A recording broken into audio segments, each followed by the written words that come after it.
Good morning to you, and thank you so much for finding time to be with us today. This is Good Morning Africa. My name is Miriam Ogoto, and indeed it is a pleasure to have you on board. I'll take us through the headlines quickly, and then I'll bring in my panelists, and we'll get to discuss some of the stories that have made headlines today on the leading newspapers in Kenya.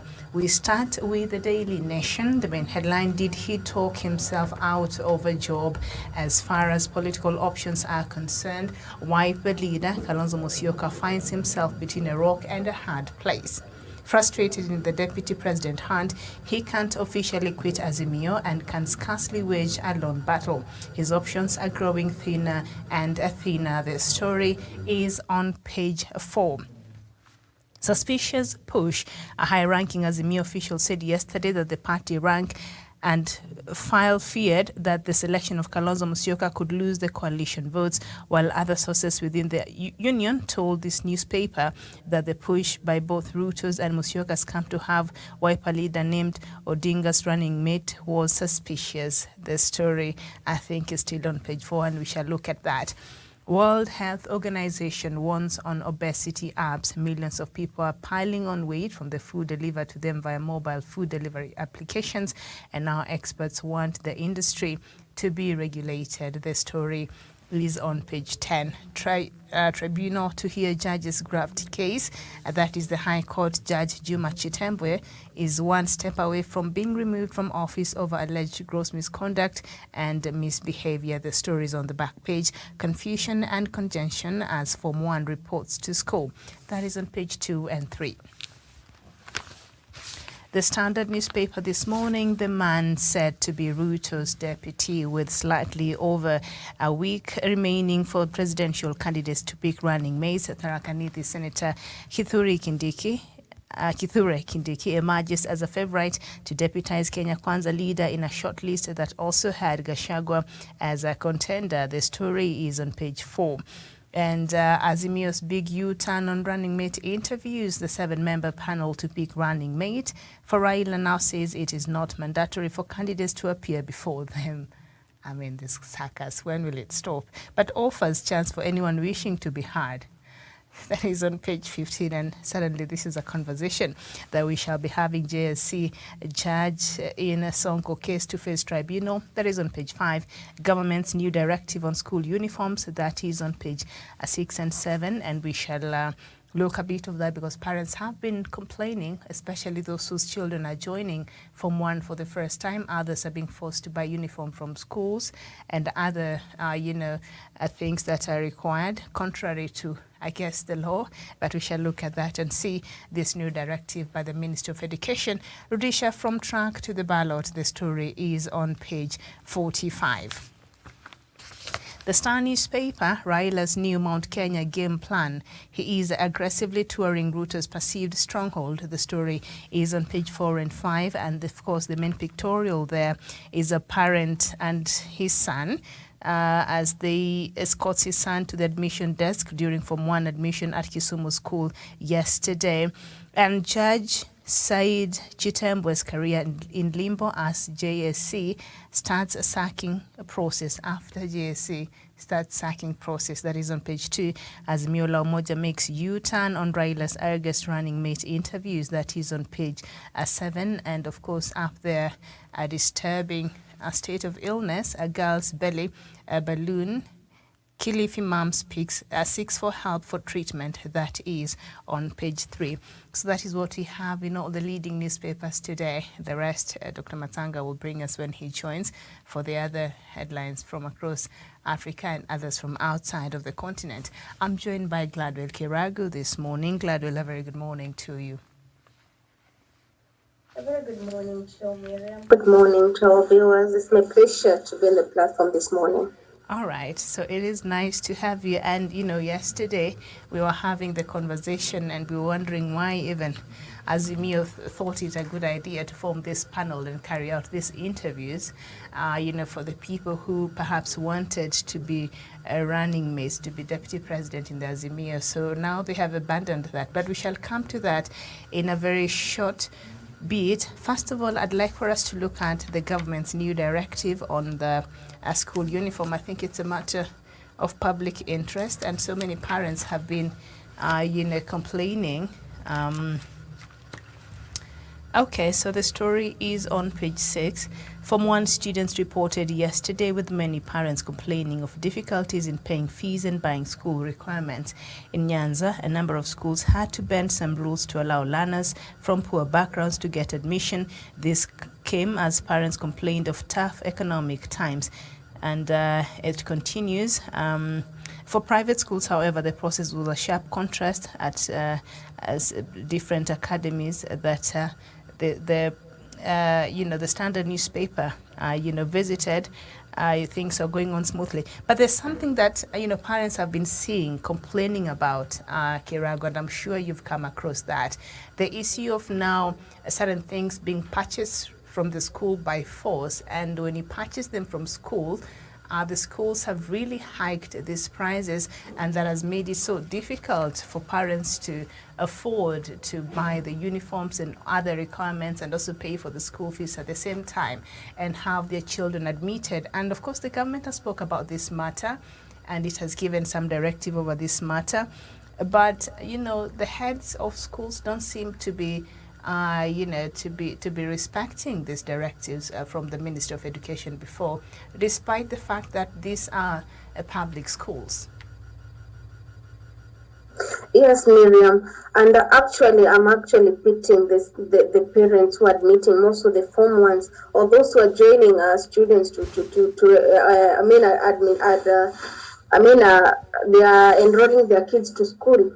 And again, Miriam, we are having an issue in this country. Yes, the economy is hard, but at the same time, what these schools are doing is not right. For instance, during our times, you could go to school with everything. You just buy from wherever you want, as long as it's according to the school rules, and whatever you are buying is needed in the school. But what is happening nowadays? The parents are forced to buy from inside the school, and the prices are actually hacked. For instance, nowadays most of the schools, you can't go to school with something like a mattress. You have to buy inside the school. A mattress, I'm not sure of the bed size currently they're having, but a mattress which is fit for the school outside here, it costs around 4,000, but in school you are going to buy it at 6,000. That is actually, the price is hiked. The uniform, Miriam, before that, actually, you could have some stalls whereby you are told, can you go to a particular stall, you will get a particular school uniform there. That is why we would buy, and the prices were actually conducive and fair. But what is happening nowadays? The parents, you have to go to school, buy the same uniform in school, and when you ask of the price, it's actually higher, more than you buying it outside. So I think also, as the government is giving the instructions, can also the school bend down to it? Another issue is the school fees. The school fees is hiked, Miriam.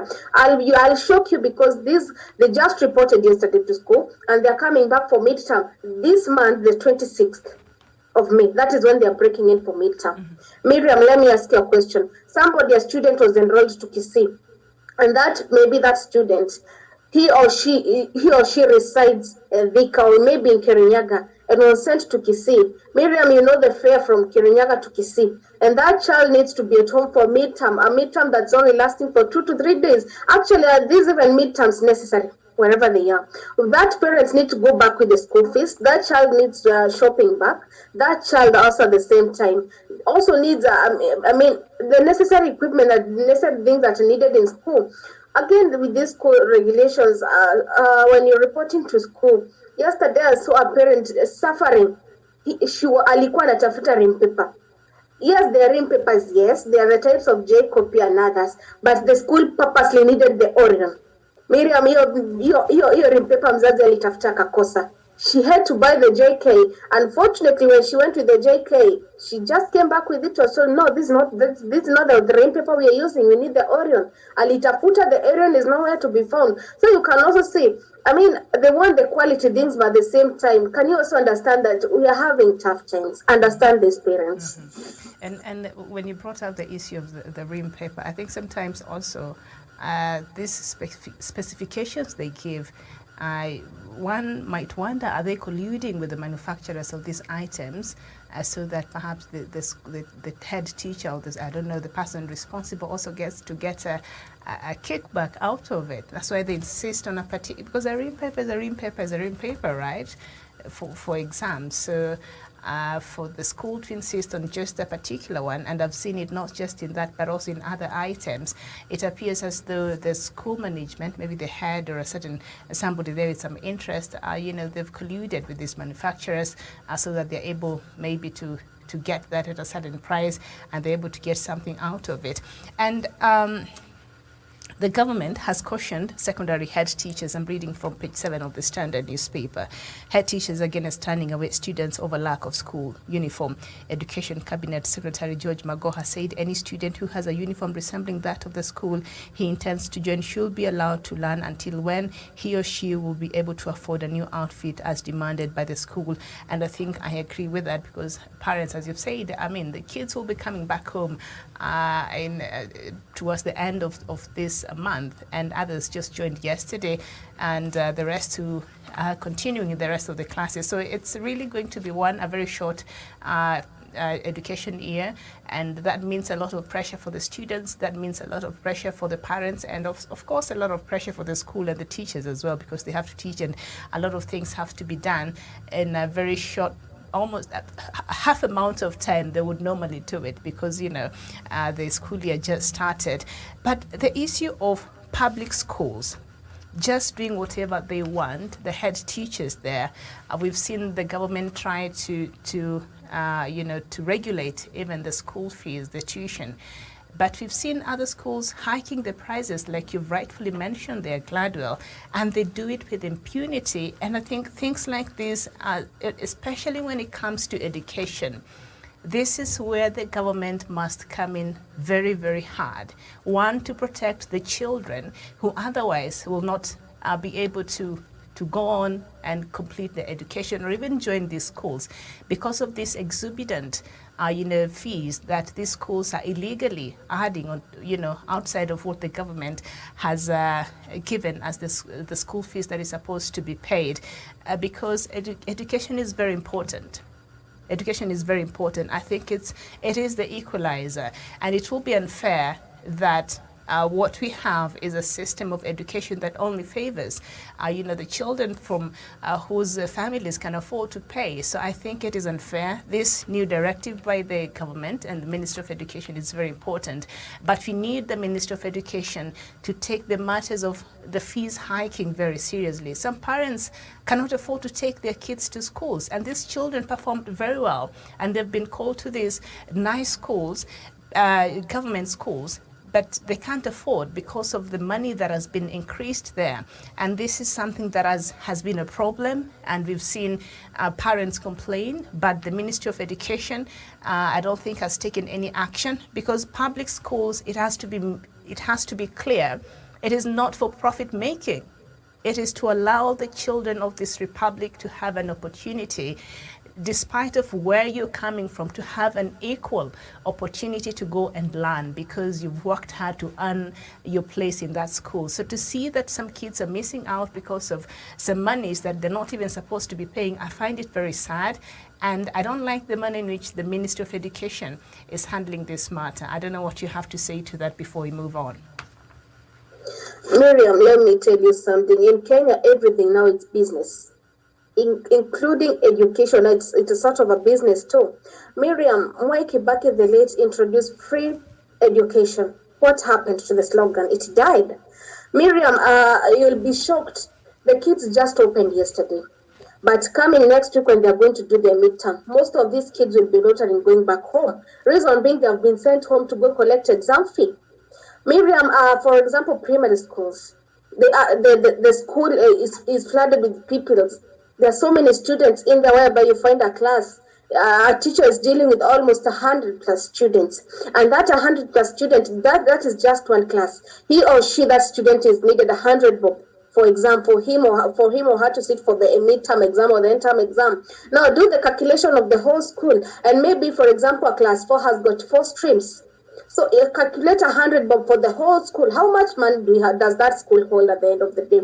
And at the same time, how much money is used to publish the exams? At the same time, these children still using the ring papers they are forced to buy, and they have to buy the quality of it. So at the end of it all, as I'm saying, Miriam, as the government gives directive, can it also give directives that they will follow as the government? Because yesterday I was listening to a teacher and was saying, Magoha anasema that nobody should be sent home. But at the same time, how will these schools run when people don't pay the fees? How will the school run at the same time? Now you can see the imbalance that is there. At the same time, the fees is hiked. Miriam, they just reported for FASTA. And those who are joining the Form 1 students, I was listening to a parent yesterday and said, I've paid almost 70,000 to the school. That is just only for how many weeks? Just 3 weeks. That is FASTA. Miriam, you can see, the parents are suffering. So as the government also give directives, can they give directives that they will follow? Makoha can't just say that let the student will not be sent home. After 2 weeks, we're saying students going back home for lack of school fees, lack of exam fee. We also need this government to reason, give directives, and they be taken seriously. And I don't know why they're paying exam fees, because the last I checked, public schools are not supposed to be paying exam fees. Is it for the national exam, because the government has taken care of that? And of course, the reason why the school fees is regulated is because the government of Kenya is paying partly, the school fees. So the school is supposed to charge for very minimal, compared to how much they used to be paid. I think those reforms started with for elect President Mwai Kibaki, but we've seen President Uhuru Kenyatta continue that in his administration. And now education, should they follow these directives and these regulations and conditions put by the Ministry of Education? Education will be affordable for any Kenyan. I think that is where I'm having trouble. Education, public education, should be affordable to any child in this republic, without feeling that like you have to pay an arm and a leg. If that is where you've been called, and as I've said there, the issue is not even just what the Ministry of Education is saying, it is the implementation. They don't do follow-ups. And I've seen a lot of complaints, sometimes even on social media. I wonder if the Ministry of Education does take some of these cases and follows up and see who is this head teacher that is refusing, to follow the directives by their employer, because they're employed by the government. And if they want to run a school and profit make, let them go work in another school, a private school, and charge however much they want to charge. But in public schools, you have to ensure that it's balanced and every child gets an opportunity, and there's fairness, and these regulations are followed so that we don't lock out children who otherwise, education is the only hope for a better tomorrow. As I said, education is the greatest equalizer, so we can't joke with that, especially when it comes to public education. That is something that we must ensure that all our children get that opportunity. And I will not even talk about the increase of prices in higher learning institutions, public ones, because also I think that is a conversation for another time. So I'd like for us to move on to something else, and that is, I think we made noise about it here yesterday and the other day, because we were trying to see how this even makes sense. So now Azimio's big U-turn on running mate interviews. Let's just go to page 15 on the Standard newspaper and see what now is happening. The Azimio la Umoja One Kenya coalition has changed tack in its search for a running mate. The Azimio advisory panel has instead asked affiliate parties to propose candidates as opposed to an earlier directive to appear for interviews. The 7-member panel met in Nairobi yesterday and resolved that it is not mandatory for candidates to appear before it. The team says it is offering an opportunity for anyone who wishes to be heard. This is a turnaround from the panel's earlier stand that interested individuals will be vetted between May 4th and 10th. This looks like a joke now. I don't know how we are supposed to take this seriously, Gladwell. Miriam, you know what I'm saying? The direction that Azimio is now taking, they will lose terribly. Reason being, let me hit the nail. most of these politicians, most of them don't see eye to eye with others. And that's why you're finding like somebody like Kalonzo can't actually face the panel because they don't get along with some of the people in the panel. And what happens when you face somebody? Miriam, what happens if I come to you for an interview and you don't get along? Definitely I will lose. And at the same time, the youth are now they are making that. It's no longer making sense. And whomever is advising that Azimio, I think he or she is misleading. He or she is misleading because now it's a joke. It's becoming a joke. Mm-hmm. They need to be serious. Yeah. And of course, the constituent party members of the Azimio la Umoja One Coalition Alliance that wishes to nominate any person for consideration and a candidate for the position of the Deputy President to submit the name by April 5th. I read a statement by panel chairperson Dr. Noah Wekesa. I don't know if it's April 5th or May. I don't know if the Standard has gotten the date wrong, but earlier Azimio Secretary General Junet Mohammed said any Kenyan was free to appear for interviews to be Kenya's Raila Odinga. Like, this is ridiculous. Not any Kenyan. How can any Kenyan appear in front of this panel? Azimio, what are we doing now? This is ridiculous. I think they should stop these sackers. The damage will be ongoing, so I think it will be easier for them to just count their losses right now and go do this, find another suitable way of getting a deputy president for the Azimio coalition, a candidate for the Azimio coalition. But this, every way they choose is not the right way. Yesterday we were here talking about this panel, and of course in one of the headlines, I think on the Standard still, Kalonzo had said he's not interested. He shall not be appearing on that panel. So I think this might have advised why they now abandoned this panel idea of getting the deputy president candidate. But now they're saying any Kenyan can appear. I mean, what is this? I can't even put a finger on it. This is there some confusion, or is there more to what is going on in the Azimio One Kenya Alliance coalition? Miriam, yesterday there was a picture circulated. I don't know how true it is or just the PR. Kalonzo had earlier said that he will not attend he will not go face the panel, but later there was a picture circulating of him attending. Although I'm not sure if it is true, it's just PR. At the same time, Miriam, the reason as to why Kenya will always be leading in corruption is because of such decisions we make. Because right now you're saying that anybody can just go to the Azimio and say, you want to be a deputy president. And that's why we are having an issue in Kenya, because you find even those people who are not fit for the positions, are not fit for this seat, they get those positions. And that's why our country has no face. Currently, our country, the economy is so pathetic because of the people sitting on those positions. So Azimio, can you stop this joke? I think your joke, this joke is now being taken on a higher level, more than we expected. It's now getting, it's a joke, but at the same time, it's a serious matter now. Yeah, it's not a laughing matter, despite it being, it's funny, yes, but I know. It is, because, I don't know, they're supposed to have a think tank. They're supposed to have advisors who are paid to advise the coalition and on which way forward. But how they've been handling this, you wonder what kind of advisors Azimio team has. Of course, the other side also has its own problems, but like you say, this is a joke that is running way past the time. This is supposed to stop, even as we wait for Dr. Matanga there to join us. Now, Wiper leader Kalonzo Musyoka has two options in the event of a fallout in the Azimio la Umoja One Kenya coalition party in the running mate choice.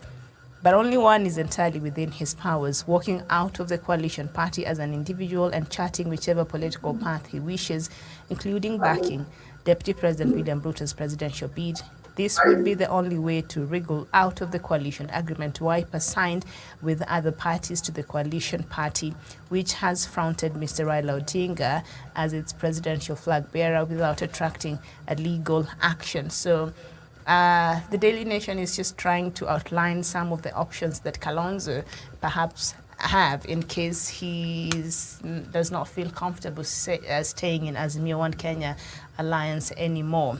And As an individual, Kalonzo has all the rights of endorsing whomever he prefers, even if in violation of his party stand. It will be for the party to take him on if such is the case, argues constitutional lawyer Bob Mkange. The other option is for Wiper to disregard the coalition agreement, which the party insists is based on a flawed premise, to still present Mr. Kalonzo as the presidential candidate on May 16th. However, the party will be bogged down in a legal dispute with Mr. Odinga's camp, which could cite the strict provision that locks in affiliate parties by requiring a 3-month notice to quit before the August 9th polls. So he really does not have much of an option there for Kalonzo. So I don't know. Perhaps if you were to advise this coalition, Gladwell, what would be your advice? Miriam, actually, I even don't see the need of them having a panel. I don't know. They need to fill the panelists, because at the end of it all, for example, Miriam, Raila in his mind, he already knows who he wants to be his deputy president. So can he stop telling the people? Or rather, is he afraid that he will point out somebody and he fears that he might lose the rest? Maybe that is his biggest fear, because we've seen like somebody like Peter Kenneth, we've got somebody like Mother Karua, we've got somebody and the rest who have been working with him each and everywhere he goes. So might it be that is his biggest fear, that he fear losing off some of the trail? Because Miriam, I mean, even the deputy president, who is the current Ruto, he already knows who he wants to be the running mates. So these suckers, they're all taking us. I think, can they just come clear and they just point out somebody? Yeah, because we just, and also the Azimio, they're wasting time forming the committee, the panelists. We only how many months are we to election? Yes, they're just wasting time. Okay. Now, there is an Azimio senior official who's quoted as saying that we think Ruto and Kalonzo have a secret pact. I wouldn't be surprised. Kalonzo's behavior has been destructive all through. Okay. That is something I'm sure Kalonzo will not be very happy to hear. Emerging headline political statements suggest the panel tasked to recommend Mr. Raila Odinga's running mate could be a smokescreen intended to cover damaging suspicions within the Azimio La Umoja One Kenya coalition party. We thought as much. We did, or at the beginning of when this thing was formed. In particular, a sensational claim by a high-ranking coalition official that they were suspicious that the selection of Wiper leader Kalonzo Musyoka as their running mate could help their rivals. Sources within Mr. Odinga's camp yesterday told the nation that the push by both Kenya Kwanza Alliance leader Deputy President William Ruto and Mr. Musyoka's camp to have Wiper leader named Mr. Odinga's running mate was suspicious.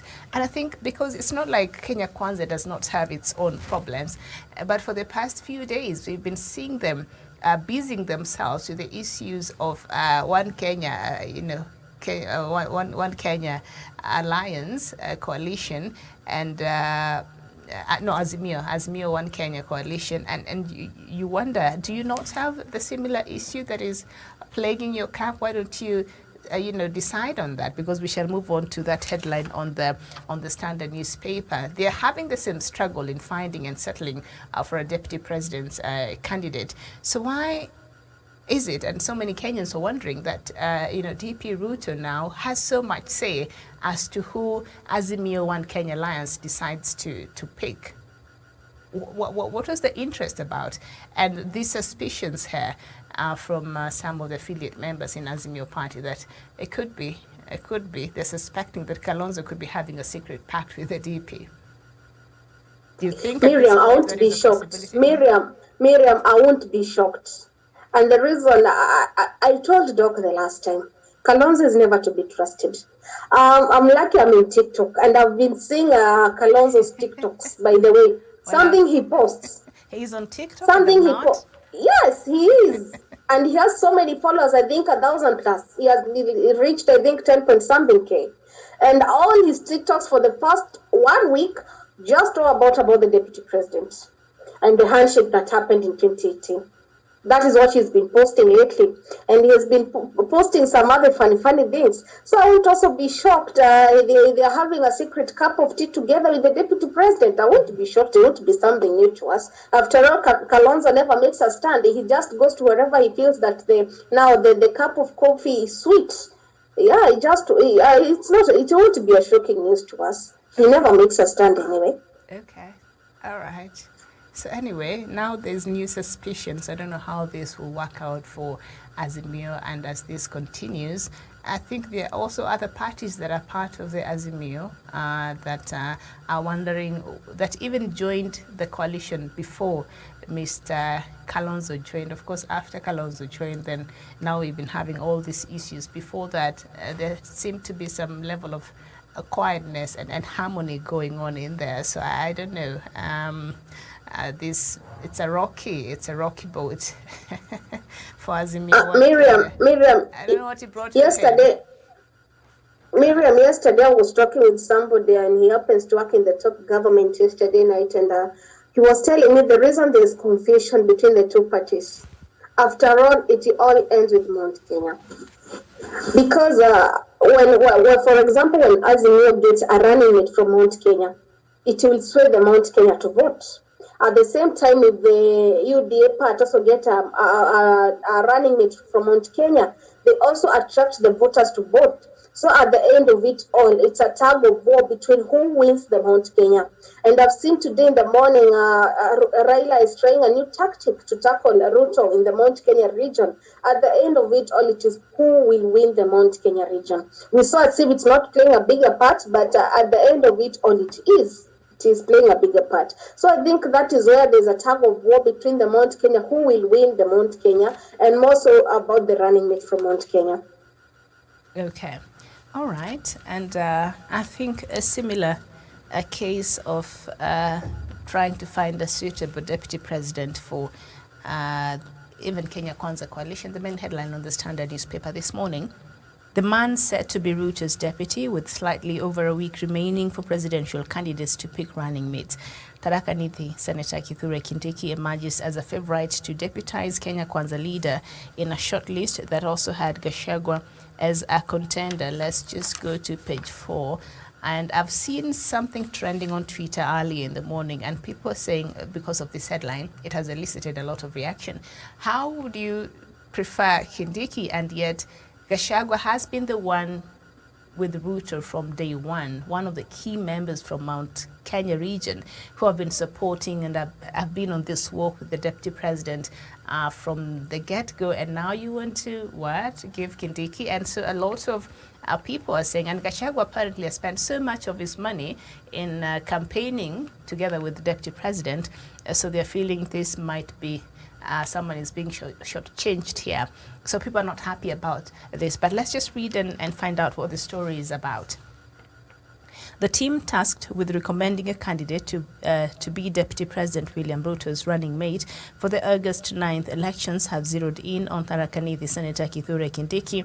Sources within UDA have said, however, Dr. Ruto will make the final call before next week's deadline set by the Electoral Commission. The Standard has established that the team had initially shortlisted Professor Kindiki alongside Mathira Member of Parliament Rigathi Gachagua as the most suitable candidates.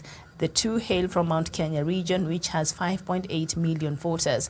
Mr. Gachagua had been identified as a stronger contender alongside Kirinyaga Governor Anne Waiguru and National Assembly Speaker Justin Muturi. A confidential analysis report presented to Dr. Ruto this week indicates that the team had recommended the senator. According to insiders, the team considered several factors, including loyalty, temperament, and experience. Others were acceptability by voters and public record. And should we just go with the analysis from this report? All these qualities that they looked at and decided Kindiki would be the person to deputize a deputy president, William Ruto. Gladwell, as we wait for Doc to join us, what do you make? Are you surprised that apparently this team settled on Kindiki? Miriam, let me first ask a question.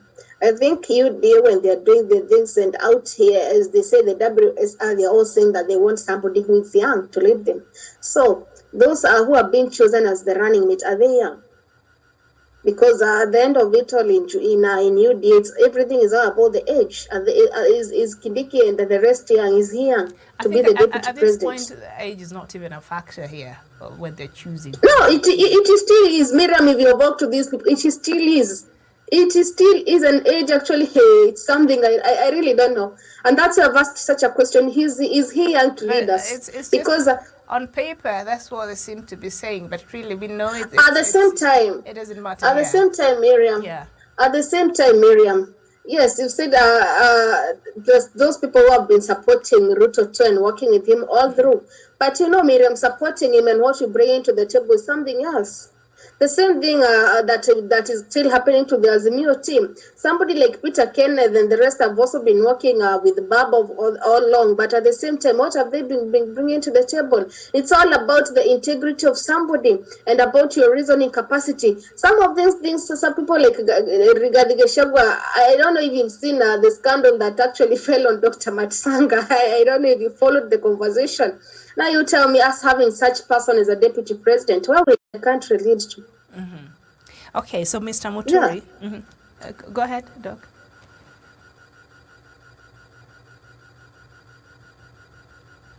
Okay. So Mr. Muturi, the latest senior leader to back Dr. Ruto's presidential bid, had also been rated highly because of his stature as the country's number 3, but was considered Johnny come lately in the Kenya Kwanza alliance. His relationship with President Uhuru Kenyatta was also considered as still too close. Besides sending the wrong message, to Dr.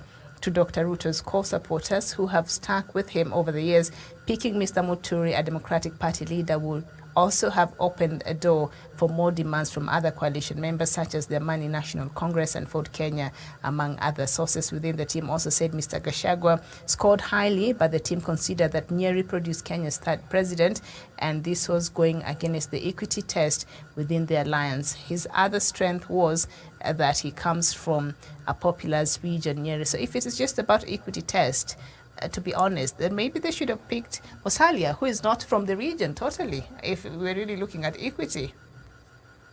But again, Miriam, I think Kenya, we should have a role whereby it's not everybody is to vie for some positions. Somebody like Muturi is a speaker. Now, you tell me that he's a UDA team, and in the parliament, he's supposed to rule out between the two. Will he actually be fair? Because he's a speaker, at the same time he's siding with another party.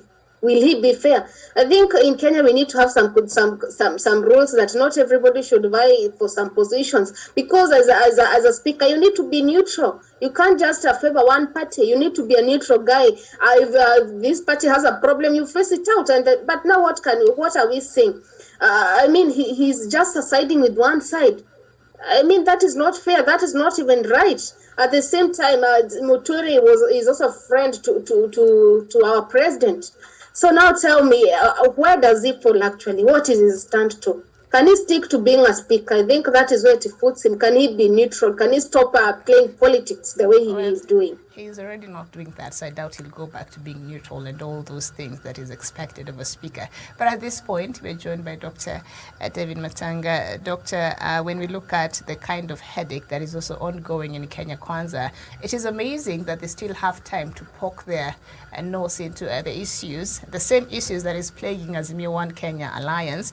And this morning, the headline, I think, has shocked a lot of supporters, especially even in the UDA, within UDA itself, as now perhaps the man that has been selected, or rather it has not been made official, is the Tharaka Nithi Senator Kithure Kindiki to deputize Deputy President William Ruto in the next election.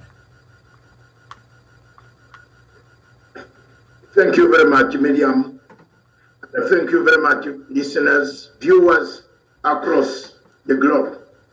First of all, I want to state categorically that the situation in UDA is a psychological war, Miriam, and we have to be very careful. You have all been listening to your analysis, all of you, but there is one underlining factor. Ruto is playing a psychological warfare on the rest of us, including on Azimio. Ruto's main candidate is not even Kindiki. He's not. and I think you, Miriam, you have emphasized it very clearly, is not, and then gradually brought up something. It's not Kindiki, it's a psychological war. They have a candidate, he has a candidate whom we have known. Ruto's telephones are not very special in the world that we cannot know whom they are talking to. They are talking to someone we know. But Ruto's war is to make sure that Azimio collapses in its bid for presidency. He is targeting Raila Amolo Odinga. He wants to frustrate Raila Amolo Odinga. If you see the way he's doing his things, he has actually brought in confusion. The same confusion he brought in BBI. So you must look at the confusion he brought in BBI. Whenever the first of all Miriam started supporting BBI, when Tambula came to sign the signature of BBI, Ruto did not sign. He went away. He started pulling them out of BBI, sweetening them with money. He has tried to sweeten Kalonzo with money. And we know the people who are picking money for Kalonzo. If Kalonzo is not picking the money, there are agents of Kalonzo who are picking money on his behalf. That is something that the Kenyans should know. I have no regrets for saying it. From now, I told you this month of May, hakuna kitu mitaficha, mitasema wazi, nyenye mwenyewe mchakue what is right and what's wrong. I am not bothered anymore because I have been singing this, I've been telling people, Ruto is not a very good man. Ruto is a schemer. Ruto is a Nikolai Machiavelli. Ruto is a felony fancy. Ruto is, who is killing people in the Rift Valley in Erengayo Marakwet? Why is it not being talked about? Why is it not a national debate? Media, why? Tell me. We have a man here who is playing a psychological warfare on Azimio. And the time has come. Raila is a leader, is a commander. Let him come up and also tell people, give people the sense of hitting back. We are not having in Azimio, we don't have the sense of hitting back Ruto. We have left the sense of hitting back Ruto to Makau Mutua, who is not very conversant, with the politics of Kenya. He is not. He doesn't know the contemporary politics of this country. So we have a problem there. The spokesmanship and the communication team of Raila Odinga is not doing the right job. So we have a problem. This man is playing a psychological warfare. Nobody is speaking outrightly. Nobody is warning and saying to Kalonzo, we know there are agents at night picking money from Ruto who are telling you to make sure that there is a runoff. Don't be surprised to see Kalonzo finally saying there is time to declare for presidential. Why is he mobilizing? He's mobilizing on the basis of Azimio. But Kalonzo could come out and let's spread this net wider medium. Kalonzo finally could come out and say, since they didn't select me, I am also standing as an independent candidate. Who will benefit out of that? Ruto will benefit.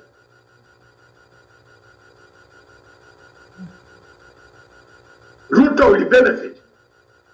Because if he stands as a third candidate, that vote of 50+1 might miss from all the candidates. Then there will be a bargain as to where Kalonzo goes next. I think Kalonzo's mind, Miriam, if you're a psychologist, read Kalonzo's mind. That's where he is. He says they have belittled him. I'm not coming for the interview. Why are they, all of them, when even in the Conservative Party, even in the Democratic Party of Democrats in the US, Republicans, all these candidates come for interview. Whether you are Trump, whether you are who, you go and sit before the panel of the party. The NDC. But you know, Azimio has already disbanded the idea of the panel, which we thought was ridiculous. So maybe they were listening to us. They've abandoned the idea of having the panel interviews. Yes, physical interview, yes. Send in your CV. No, they've said, Azimio has said they're not carrying out the interviews anymore. But what they said now, I think the circus continues, is that any Kenyan who seeks to deputize, who thinks they have the qualities, should go before the panel, not just the coalition. Miriam, thank you very much, Miriam. They are doing that because we said it here openly, loudly. It is us. Let's give a credit to ourselves. Yourself. You and I yesterday, we agreed with Gladwell. All of us, we agreed this panel issue was stupid, wrong. You remember the words I used, it's silly, rubbish. You don't need a panel. Immediately, after 1 hour, Mr. Mani Wekesa, of my man from Kithure, Transoya, my brother from Uganda, who got lost in Kenya a long time ago, you know, came up with a statement, William, let's give ourselves a credit. This television is doing a lot of good work for the people of Azimio. They should give us credit. They should actually tell us what they cannot say. We shall say it. And I'm now saying it to you, Miriam. Let me tell you, my sister, people are lying. Kalonzo, if he's not given this second slot, Kalonzo will declare his own presidential candidature. And he will split the vote.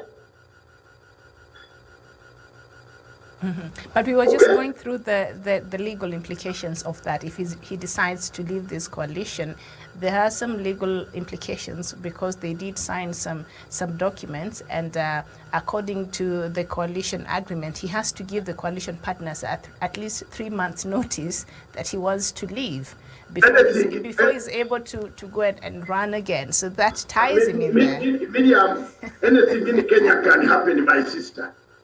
So are we not supposed to have a voters register 6 months ago? And do you have the voters register today? We don't. It has just been opened. Yesterday, that's what it was supposed to be cleaned. It was supposed to be cleaned 6 months ago.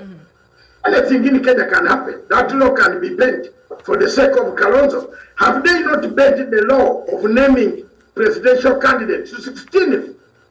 You have a bad electoral commission chairman, a man whom should not have allowed to handle your ballot. You have made him handle your ballot. Jermaine, you will pay the price. You are going to see. Yesterday when I said that, maybe Miriam thought that I was against the state. No, these are it's not an anonymous statement. Chebukati is behind some candidate. You can see it, Miriam. You can see it. He's behind one candidate. He talks to one candidate who gives him direction on what to do. And also Mutula Kilonzo, who is a senior member of Wiper Party, Mutula Kilonzo Jr. Has said that our plan B has always been for Kalonzo to run on his own. The rest is the usual political name calling. Thank you, Mr. Man, for playing my song. And there is that song of Gladwell. There is that song that says, thank you, Mr. DJ, for playing my song. Thank you. That, what does it say? Gladwell finish it for me. I only know that part. Thank you. You are the youngest amongst us here. She wouldn't know that. That's why she wouldn't know that. That's the song people like. Okay, now let me. Miriam is an English. She knows Justin Bieber. But yes. Okay, let's come back to reality. Thank you, Mr. DJ, for playing my song. Thank you. I've been waiting for long, Yes. Yeah, okay. Yeah, I told you exactly that's where I've reached. If I'm a bad analyst in political science, then cut my hand. I told you that's where they are going. That's why the two have been hanging on Kalonzo, on both. One leg is here, one leg is in Ruto. Time has come to tell them the truth. That Wambua, the senator of Kithure, is the most dangerous person that you can have on any panel anywhere. But he has never voted. But independent candidates are supposed to have submitted by 2nd of May, as we saw the list yesterday. They've already, submitted their names, so he's time barred, 2nd of May. So he really can't do that now. Madam, his is to spoil. He might not be a presidential candidate, but he might tell his voters not to vote for Raila or Moro. And how many of those voters? Because we know we don't know now. You see what he's doing now? He wants a runoff so that he can be begged in the runoff. Are you not seeing what he wants? He wants a runoff to be begged and be given more money for a runoff.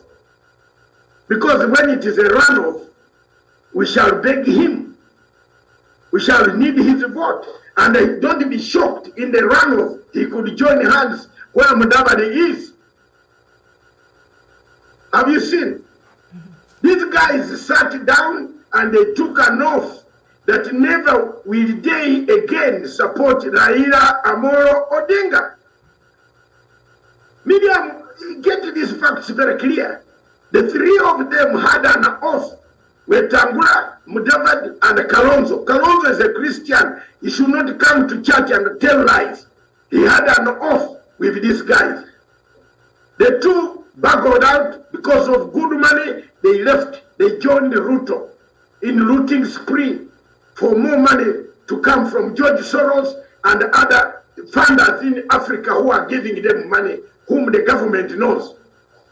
I am not the government of Kenya. But there are parties and the funders and the presidents across Africa who are funding Ruto. Okay? So they joined, they got the money.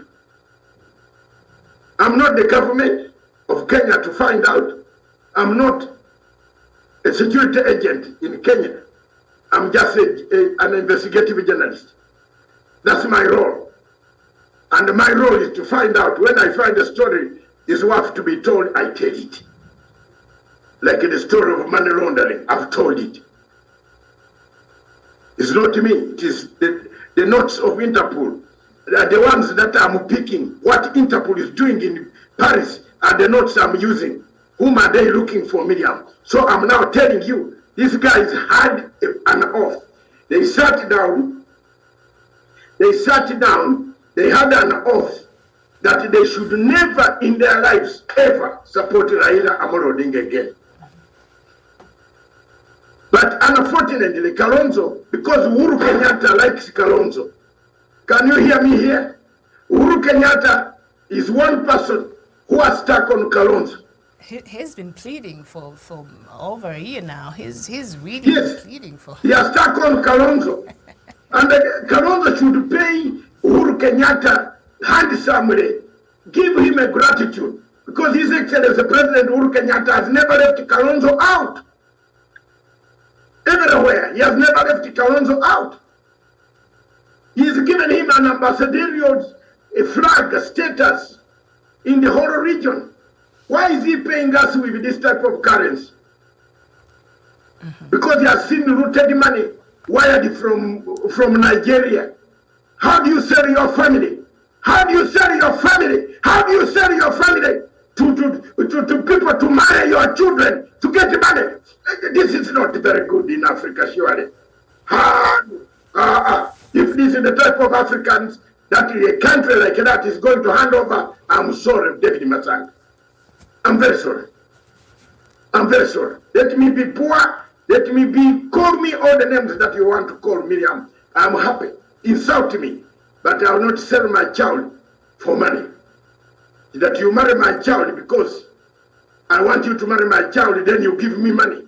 You think Ruto is the only one who has children who are married to big people? Would I be on the television here? Miriam, would I be on the television here? Even some of us have daughters, beautiful. They are married somewhere, but we don't even tell you.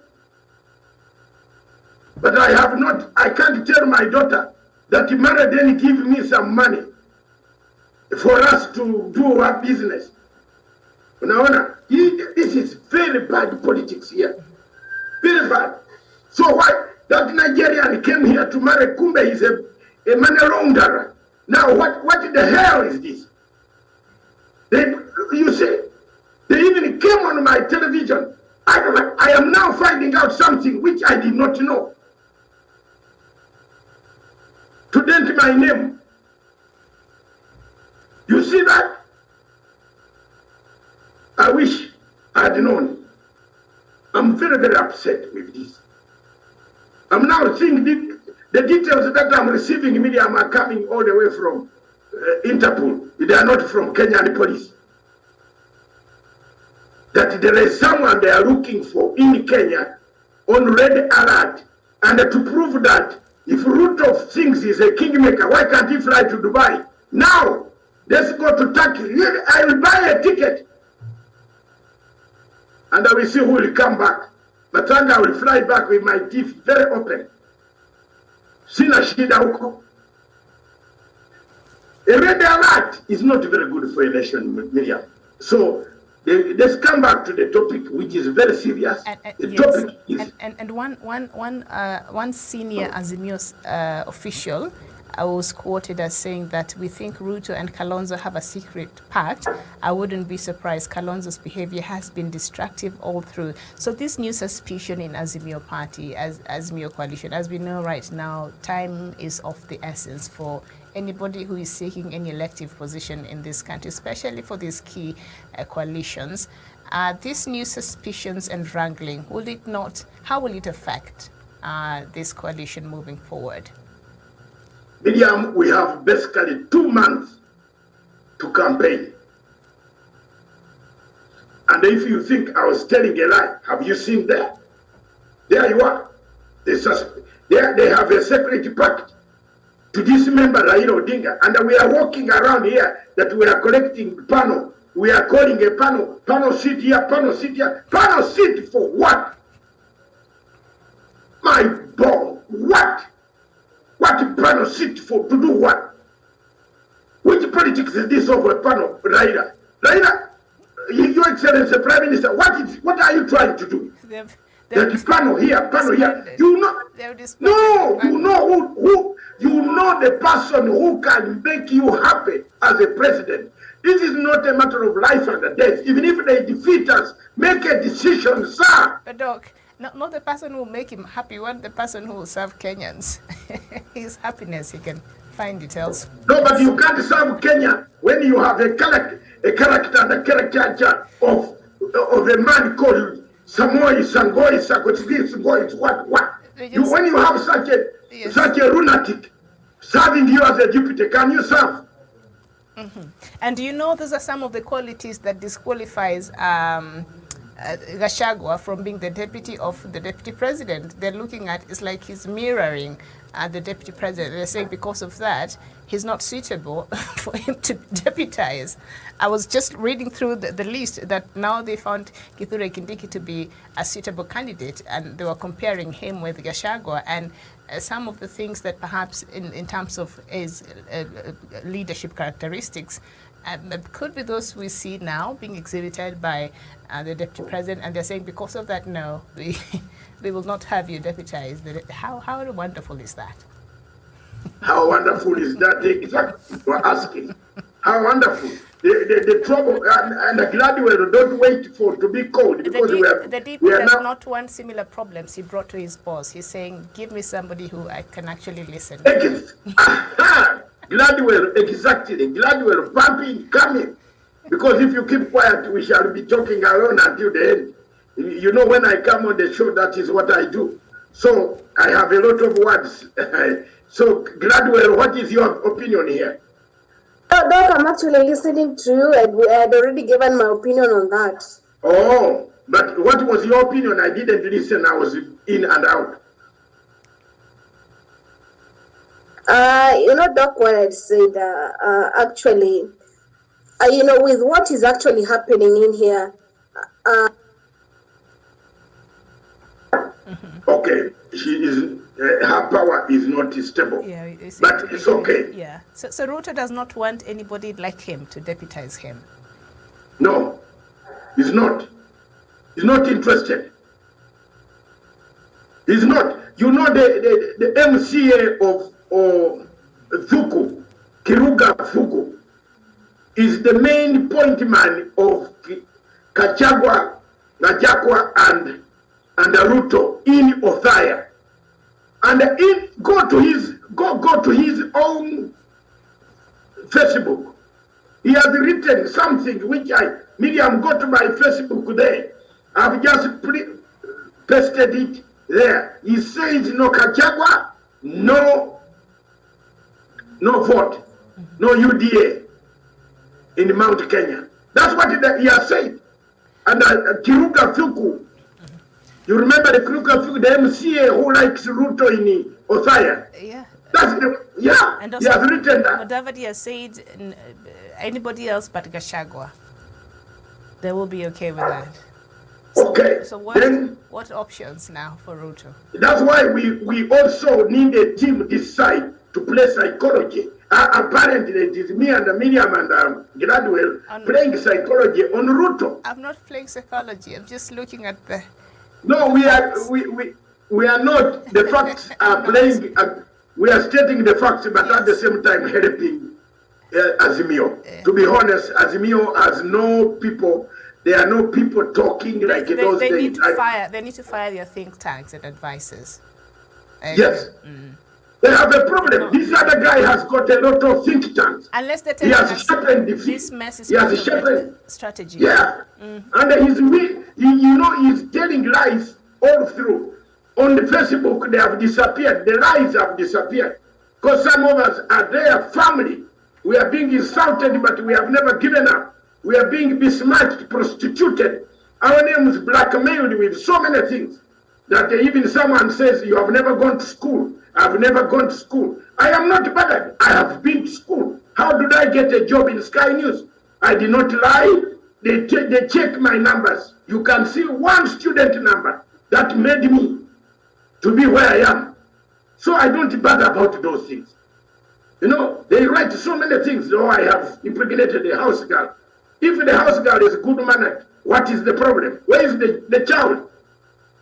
Where is the child? The child should have grown by now. So when you hear these type of things, it's because I'm defending the truth. I'm standing by the truth.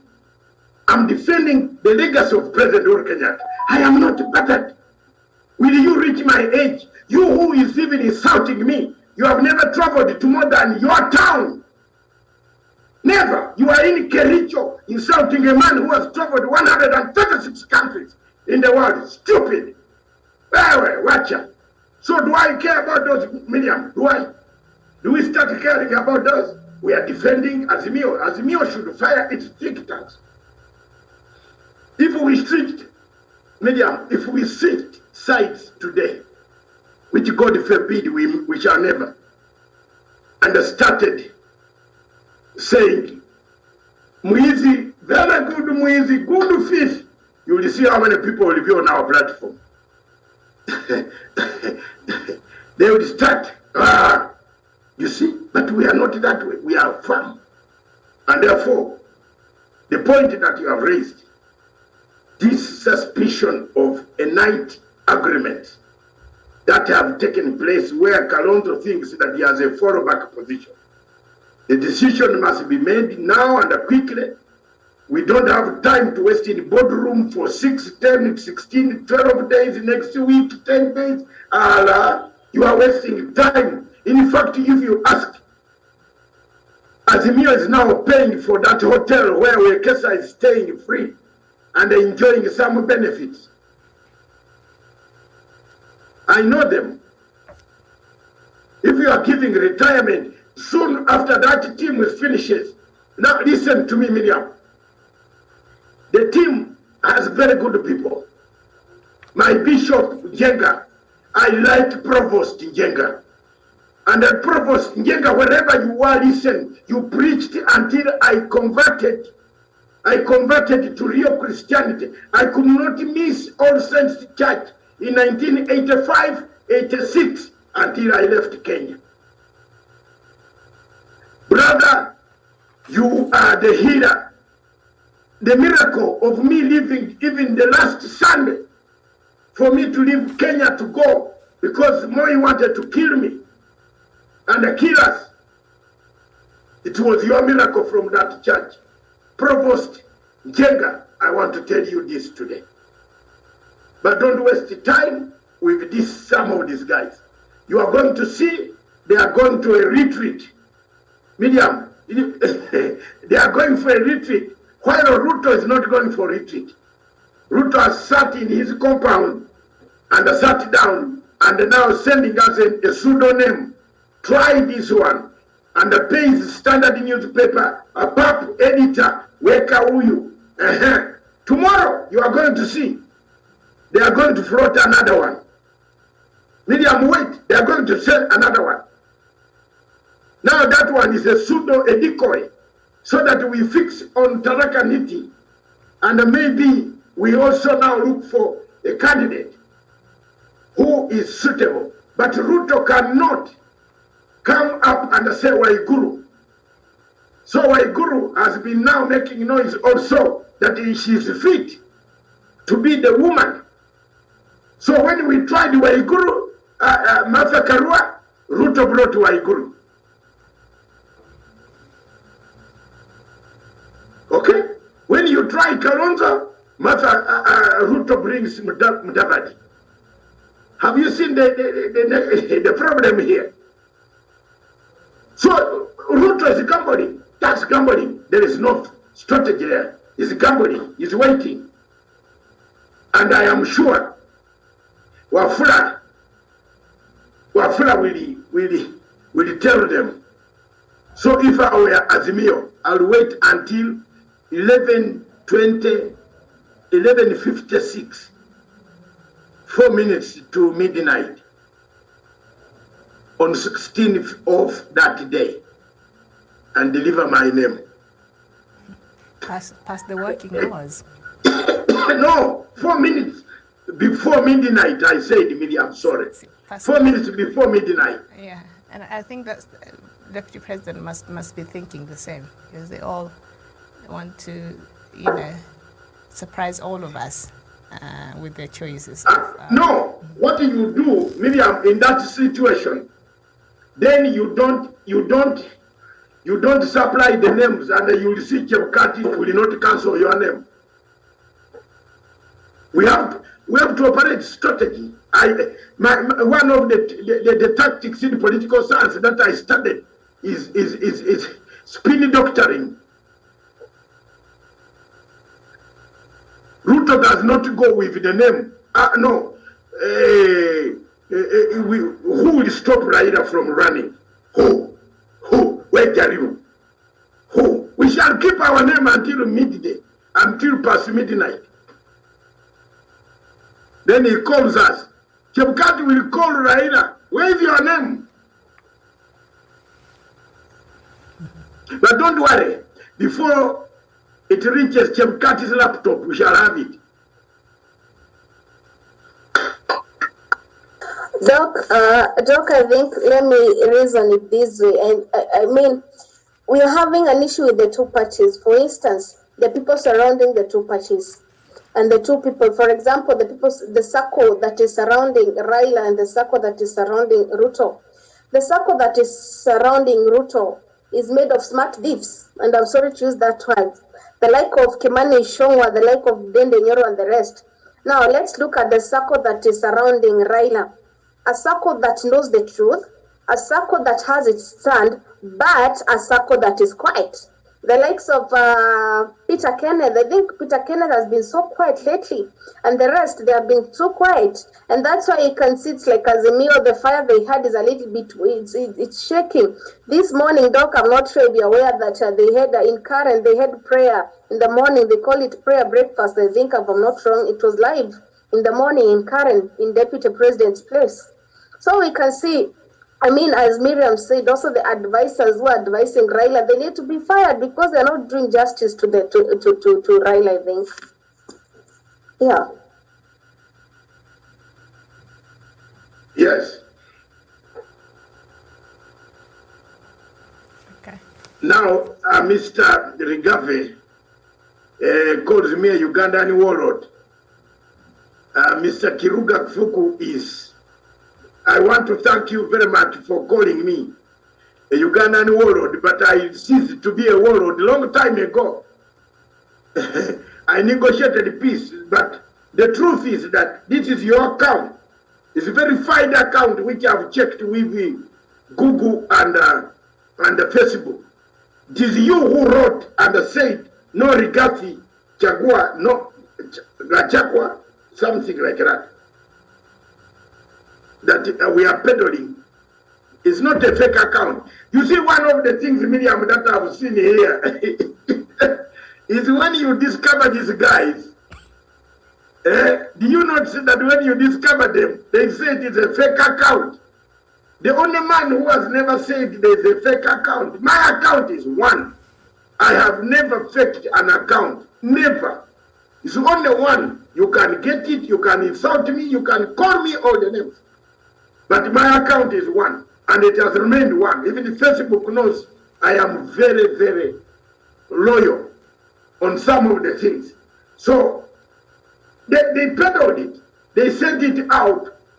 Then they say themselves they peddle it. Then when you write, they say it's a fake account. The other time, Kiragu, you know what I did? Yes. I picked the agreement that Mudavadi had made with Ruto. Miriam, you can imagine that agreement, nobody has said it is a wrong agreement. Not even one single Itumbi or anybody. All of them agreed. How did you get it? Those are the questions I'm being asked. How did you get it? You see? So we have a problem here, but it's okay. I am a man who defends myself anywhere on earth. So, Kiruga, don't worry. I am a guy that does not fall a victim of an uncoordinated troop movement.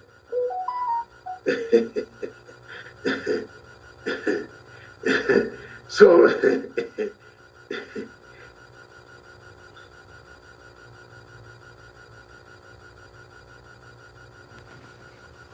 okay, I see your Facebook is very active. Mine. I was just looking at it. Okay. Yes, it is very active because Miriam, I'm the man who is hated more. Yeah, I'm hated. It's very active. They insult me all sorts of things, and because I stand for a legacy, what can I do? I can't start writing for Ruto. But if I started writing for Ruto for once, you see, it could do, which will never happen. Now, if you think, now something Miriam has just come, Allah, this is, I think Jeff should send it to you in respect of what Jeff send it to you, to Miriam. And let's put it on for Gladwell to see. The route that Kalonzo's, if people don't listen to us here now, what Kalonzo is doing right now here, Miriam, it is going to be the real thing, McCoy. You know what Kalonzo is doing now? Kalonzo is on a road trip map from a road trip map all the way from Mlolongo up to Mombasa to inaugurate a man whom he knows he has gone to divide the Azimio candidature in Mombasa. So what is the strategy there? Isn't it the strategy of a man coming back to say, I'm entitled to stand as a president of Republic of Kenya? Presidential candidates, independent, have not been chosen, Madam. Miriam, have you not said that? We have chosen independents, but not presidential candidates. No, independent presidential candidates. The deadline was on 2nd of that's why we presidential candidates of independence. Yeah, that's why we have the 47 names that we were looking at here yesterday. No, those are hopefuls. They have been cleared. Yeah, or clearance. They've been cleared by IEBC, yeah. So they're waiting for the rest. But for the independent, the deadline in Peter. Yeah, no. Pause there a bit, Miriam. Uliza hiyo. Deadline inapita wapi? For independence, a 2nd of May. Sasa Kalonzo atakuwa na wakati mrefu. Wakati mrefu. His options are very thin right now, actually. Are you sure, madam? Yes, if everything was to go by the book. But as you've said, some of these laws sometimes can be very lucid, so you really can't. I think, Miriam, we should be very, very careful on that, because if you are telling me that the independent, I thought it was the National Assembly MCAs, but not presidential, because the presidential candidature, they have not yet come to nominate. So I don't know. Let's look again. Let's research on that. It is. Whether it elapsed. Okay, if it has elapsed, I'll take your word. But east or west, there is something fishy. Have you seen that map up to Mombasa? What is he trying to galvanize? To show that he has support. To show that the committee. That's why when he coughed, the committee also withdrew its committee usefulness. You get my point? They said no more interview. Nobody should come here for an interview. And yesterday I heard you talk about Junet. Junet was in the committee. He sat there yesterday. I saw him there. So can you imagine? Can you imagine Junet interviewing Kalonzo? I think I will be offended if I am Kalonzo. And there's nothing wrong with Junet, but come on.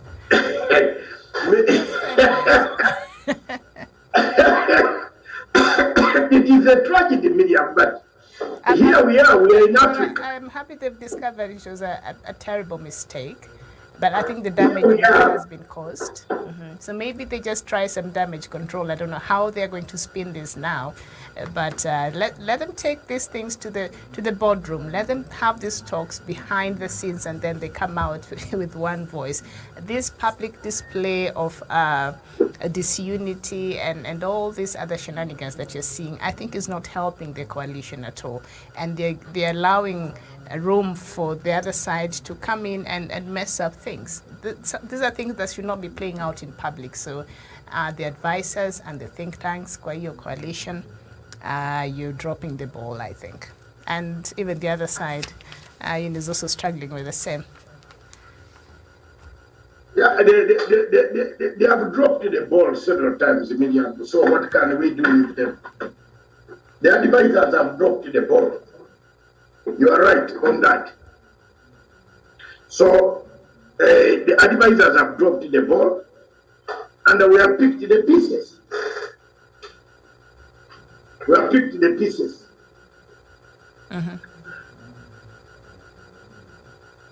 So thank you very much, Miriam. Unless there's something else, the rest of the program of today, I'll do the show tomorrow, Matanga Africa Perspective, Money Laundering and Effects on African Economies tonight, starting from 7 o'clock up to about 9 o'clock. So the rest of the day, all of you can go and rest and then do a few things. I know some of you need to take your kids here and there. So that is all. We prepare for that show tonight, Kiruga and others. So, but before we do that, let's read the African news and the other continental and the global news. And if there is anything else, Miriam, that you, on this subject, because it is very clear, I've written a long article there of how mafia people and money laundering can spoil a country. Kenya has a mafia as a money laundering laws. But Nigerians seem to be targeting Kenya. You know, on several occasions, our airline, Kenya Airways, has been stopped going to Dubai because of our Nigerian friends who come here and buy our corona certificates, and they say they were in Kenya, yet they came all the way from Lagos.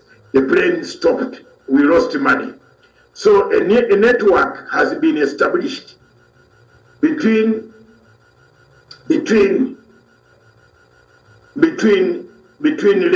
Abuja, Port Harcourt, Dubai, back Kenya, out of Kenya, clean the money taken away. They have found a soft ground, landing ground in Kenya. The evidence is very clear. 5.6 million shilling dollars is standing with the recovery and agency. They had it in cash. It is here. Miriam, it's not a lie. And the person in this country knows that was his money. And now it has come out, it is the money of the son-in-law. So what do you do in these circumstances, madam? We keep quiet and leave the country to rot. This is the hub of East Africa. If you have not come to Kenya, you have not gone to Africa, isn't it?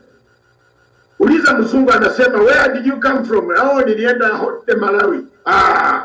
Wazungu wenyewe kwa ndege wanasema, no, then you haven't gone to Africa. Mimi natoka Nairobi, nikunywa Tusker yangu. Tusker is a very selling word on those planes. So let's not kill this country, Jamen. That's all I'm saying. I might not be the owner, but I'm only saying let's not kill it with money laundering tactics. So thank you very much. Let me read the news, if Miriam gives me permission. Is there, can I go ahead? Yes, go ahead. Yeah. Have we finished with the news? Any other topic? Yeah, I think we've exhausted the main. Oh, it might come from this. There is pressure on the Tory Prime Minister in Britain to, you can see I've also now got a new screen here, Miriam, which can screen all the news. Thank you very much to the technology of Stephen. Tory candidates distance themselves from Johnson. I think we are going to have a new Prime Minister coming in. With that, elections can be called anytime. I think they want to get him out. Then the mercenaries from Russia linked to Mali killings. The Russians are being hated almost across the globe. That's the Guardian of United Kingdom. The Daily Telegraph, Falklands veterans call for exhausted answers. Those who know what exhausted in English, they want to find out what really happened. So Lord Tebet, you see, Lord Tebet is one of the most controversial lords in the House of Lords, and wants to inquire into the missile that sank the HMS Sheffield in the Falklands. Did it come from the British Army itself? You see, this Falklands War happened several times, several years ago. I don't think I was the only one on the panel who was born. No, Miriam was born by then, yes. The Falklands War. Can I Google that one? When was it? The Falklands War. So the Telegraph says, the Daily Telegraph says, they want answers now. You see, the Wazungu don't leave anything for spare tire increases risk of death from prostate cancer. So there's something wrong here. How does a spare tire, Gladwell, increase prostate cancer? I don't know. The experts can tell us about that. And then the citizen of Tanzania talks about transporters in a spin as the fuel jumps further. Tanzania is also having difficulties on their fuel. Oh, I'd forgotten this microphone. That's why I'm not talking well. No, we can hear you. It's perfect. Yeah, but let me put it on. So Tanzanians are up in arms about the fuel, the increase in the fuel, Miriam. The price there, and remember, Tanzania is at the lake, at the ocean, their port. They get the oil, but they don't have the oil. They have a refinery. They also bring in oil products. So the prices is going up. It is costing 3,148 high for diesel for a truck. Oh, and the buses. So the transport situation in Tanzania, Miriam, remains very acute, and it brings more chaos than anything good. And then the daily news of Tanzania again, the fuel price in Tanzania much cheaper. Fuel price in Tanzania much cheaper. Price in Tanzania much cheaper than the rest of East Africa. I don't know. There they are saying, one newspaper says it's dangerous, the other one says it is not. And then we have why 1.3 trillion spending enthrains IMF.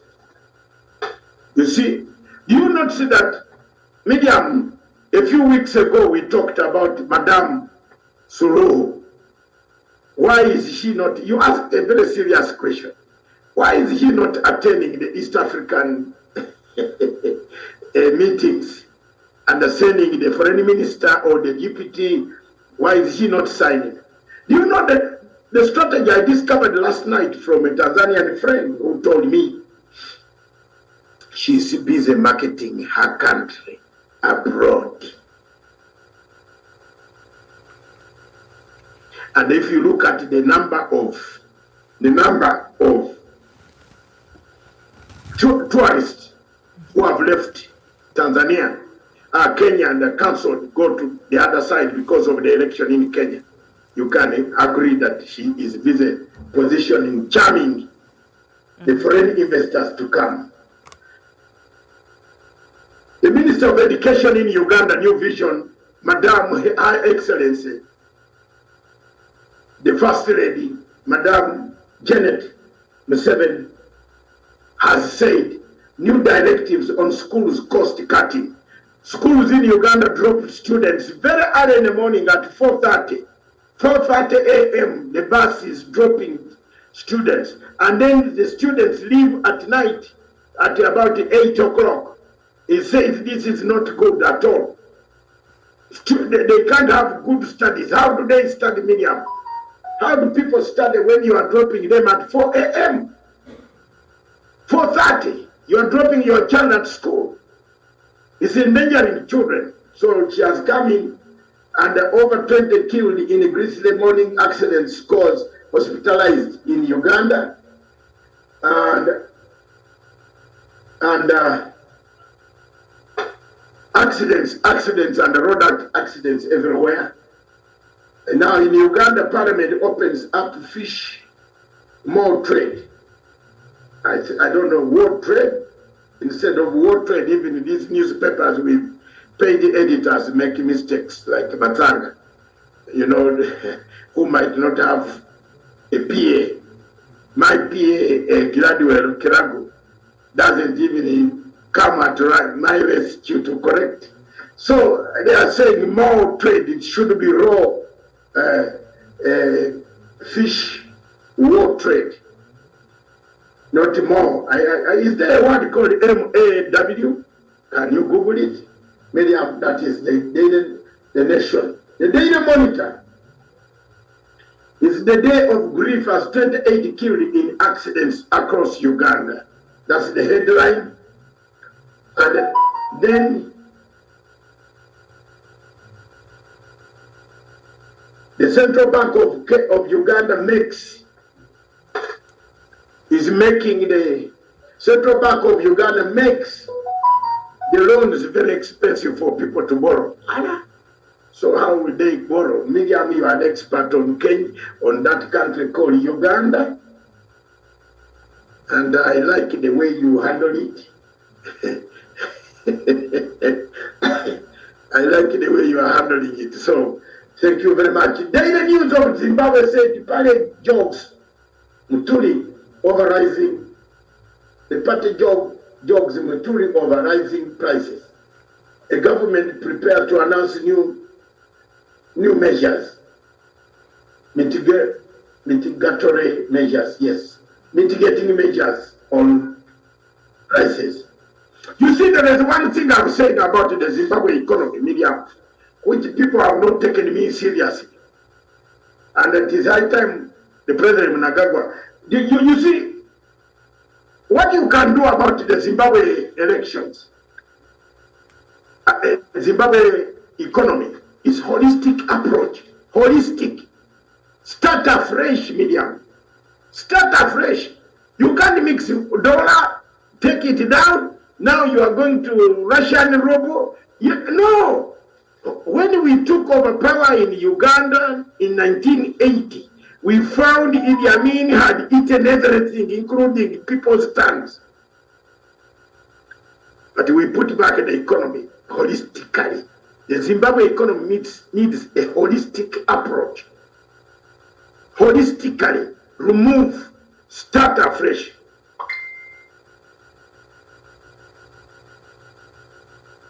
That's it. Thank you. That is the struggle in Zimbabwe.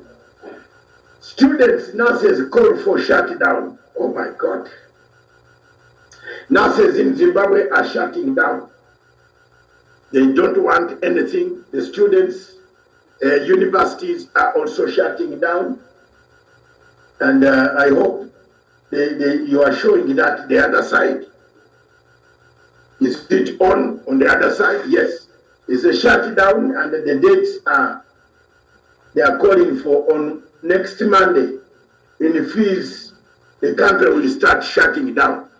Zimbabwe is playing with a lot of fire, and it needs some firefighters to help them. But unfortunately, we were partnering with the real firefighters. But there we are. We've taken a back seat. There is a problem there. They are surrounded by regime change.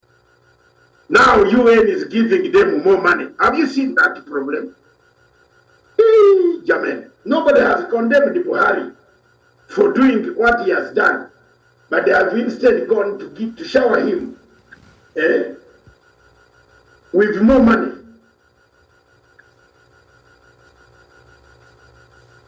And in Nigeria, we talked yesterday that Kenya has more presidential candidates. Nigeria says many presidential aspirants good for democracy.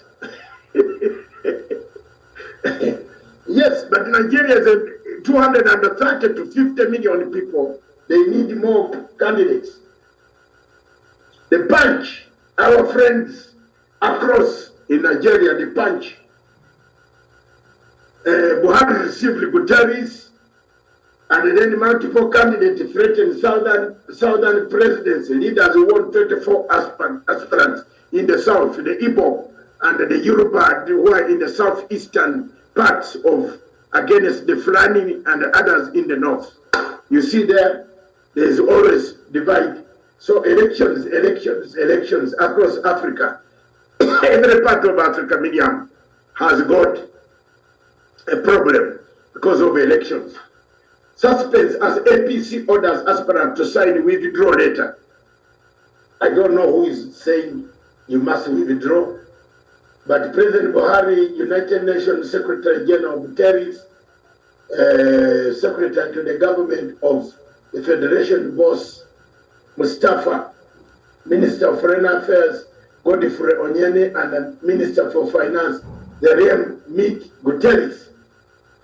You see, they are meeting Guterres to ask for more money. And that marks the end of our news, the ones that we have gathered across the world. any topic that might help, might interest you, Gladwell? No, I think you've made a good summary of everything. Closing remarks? My closing remarks today is, can we have a peaceful country? That's all I can say. We need a peaceful country so that everything can go back to the way it was. We need a peaceful country. Everything can go back to the way it was. Thank you very much. Thank you for staying with us this morning. Gladwell, our analyst. Thank you very much. I will see you shortly, talk to you shortly. Thank you. Back to you, Miriam, in the studio for our closure time and the summary and the prediction. What do you think is, yes? Yeah, maybe of the headlines you read there, I just picked one. That from Yes. Tanzania, and I think you said the reason why she's Tanzania maybe is not attending so much, or maybe participating actively in some of the things in the EACs because it's out there trying to woo tourists and all that back to Tanzania. Well, that could be true, but also I think because, during President Magufuli's time, some of the positions he took really severed a lot of diplomatic ties with countries from the West. So I think President Samia is on a charm offensive, and she's trying to rebuild some of these diplomatic relationships that were severe during Magufuli's times. Remember, he had issues with the World Bank, with IMF and other countries over his stand on things like girls not going back to school after they're pregnant if they're teenagers, over things like other matters that they differed. So I think President Samia, she could be doing some damage control and just trying to woo back investors back in the country and everybody else and tell them, you know what, Tanzania is an open country and so you're welcome. I don't know. That is just my thought. What did you say? I want to hear again. She's on a because we know a lot of diplomatic relationships were broken during Magufuli's time. Remember, he took very strong positions on certain matters that did not sit well with the West. So President Samia could be on a charm offensive. She's trying to do some damage control and try to bring some investor confidence, and anybody else who perhaps has interest in investing back in Tanzania or coming back, coming and enjoying other amenities that Tanzania has to offer, and perhaps assure them that Tanzania is an open country. So a lot of these relationships were severed during Magufuli's time. So maybe she's just trying to do some damage control. Yeah, you are right. I think you have a point there, very great point. Not damage control. You remember Samia Suluhu is a product of Chikwete. A great She's diplomat. Mm-hmm. Yeah, Chikwete, career diplomat, and Chikwete is NGO. If you didn't know, whoever is listening can know now. Chikwete is an NGO. If you look at Chikwete anywhere in Africa, is NGO. His policies are geared towards George Soros, those type of things. People must reason.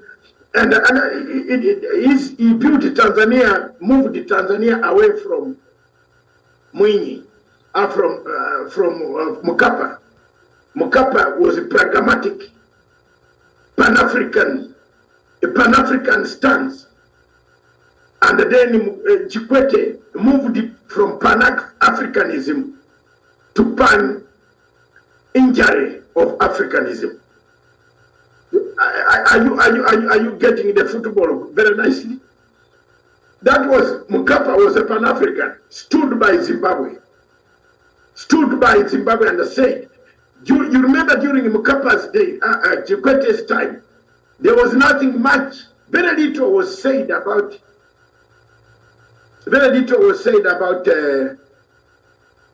Zimbabwe. You could not talk about Pan-Africanism. Honestly speaking, Mugabe was more annoyed because I used to work for him.